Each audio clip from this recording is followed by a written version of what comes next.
Everyone, আজ আমরা যাব মোহনা ঘুরতে। তো চলো যাওয়া যাক। এখন আমরা সবাই রেডি হয়ে নিয়েছি। তো হোটেল থেকে রেডি হয়ে নেমে আসার পর আমরা টোটো স্ট্যান্ডের ওখানে গিয়ে কিছুক্ষণ চা খেয়ে নিলাম। তারপরে আমরা অটো করে চলে গেছিলাম আমাদের ডেস্টিনেশনগুলো ঘুরতে। আমরা গেছিলাম মোহনা, শঙ্করপুর আর একটা শিব মন্দির মতো ঘুরতে। তো এখানে খুব সুন্দর সুন্দর রাস্তাটা ছিল, এত সুন্দর দৃশ্য কি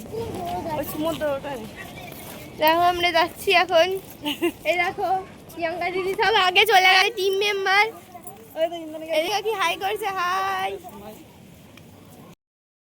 ফার্স্টে আমরা শঙ্করপুর পৌঁছে এখানে কিছু ফটো ভিডিও তুলছিলাম। তুলে নেওয়ার পর সব টিম মেম্বাররা মিলে চলে গেছিলাম মন্দিরটা ঘুরতে।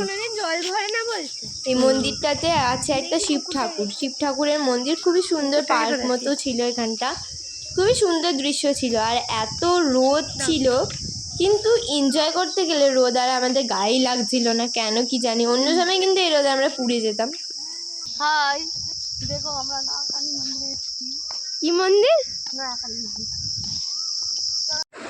তারপর শঙ্করপুর থেকে ঘুরে এসে আমরা চলে গেছিলাম মোহনা।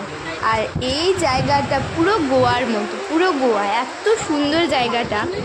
একটা ব্রিজ মাঝখানে সমুদ্রে, তার মধ্যে ওপর দিয়ে জল যাচ্ছে, এত সুন্দর। এখানে ফটো ভিডিওগুলো উঠছিল সবাই, কি বলবো, খুবই সুন্দর লেগেছে এই জায়গাটা, পুরো সেকেন্ড গোয়া। আর এই সমুদ্রের বীচটা ছিল বালি, মানে দীঘা সমুদ্রে থাকে বোল্ডার, কিন্তু এখানটা যেহেতু বালি ছিল, এখানে অনেকে সবাই চান করছিল।